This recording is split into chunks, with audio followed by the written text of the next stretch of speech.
Whether it's about building your outward style or building up your inner confidence, my first guests are on a mission. Right? The owner wants girls and women to realize their hopes and dreams to become leaders in their homes, their careers, and their communities. So I'm happy to welcome in Beverly Robinson to share more on Good Girl Project in our first Experience Columbus segment. Today we also have her event coordinator, Brandy Jackson, with us. So thank you both for being here. We got a lot to talk about. I'm excited to learn about this. Thank you for having us. Okay, Beverly, before we get into kind of the mission and what you do now with Good Girl Project, I want to learn how you started. You did mention something with your daughter, right? So where did the whole impetus for this Good Girl Project begin for you? Well, my daughter is very tall and she was being bullied and she didn't have confidence. And so in 2013, I said, you know what, I want to start mentoring girls. And I started with my daughter and I kind of gave her a coming out party when she was 13 and we gave her pearls of wisdom and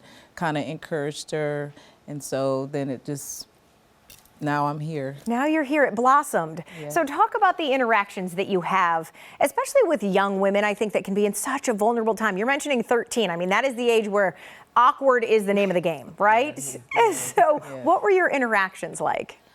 They were, because I have a background working with youth, they were fun and interesting, and it's not really hard to build trust with youth if you show them that you're authentic and genuine and just meet them where they're at. So there are a few challenges, but we had fun, and we talked about, music and fashion, and I kind of helped a lot of girls kind of get ready for homecoming. I did their makeup or volunteered in different entities to be able to empower young girls. So talking about a little more of your background in social services, was that where you felt you had the education, you knew how to help these girls kind of build that confidence? That's where the experience comes from. I've worked with youth in residential and foster care and different facets. And then being a CASA guardian at Lytton for Franklin County, that kind of helped me and just kind of boost the confidence and the understanding, having an understanding and knowledge on how to impact young girls. Okay, so you mentioned some of the ways you do that. I imagine you saw some gaps as well, right? That they weren't getting maybe this boost of confidence at this point in their lives, right? Right.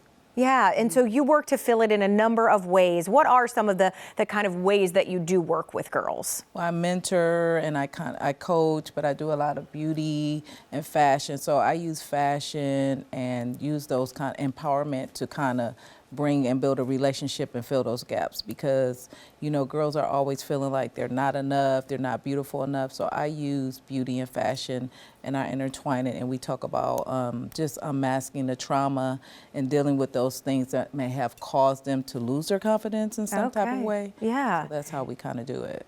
Is it hard in this world of social media to teach, right? I mean, I see your face. Yes. to get them to realize that beauty is from within, that we all say it, and I think that comes a lot with age, right? Yes. That we get to that point. Is it hard for them to kind of embrace that? I think it's very challenging, not just for young girls, but for women to just accept that they're beautiful and they have value. I mean, I myself struggled with it for most of my life. And so just really kind of empowering women and young girls like you are enough and you're beautiful and it doesn't matter, we can dress up the outer, but let's make sure we got that inner work going on. Yeah, that real they need to complement. Yeah, absolutely. All right, Brandy, I want to talk about the events that you host through the year.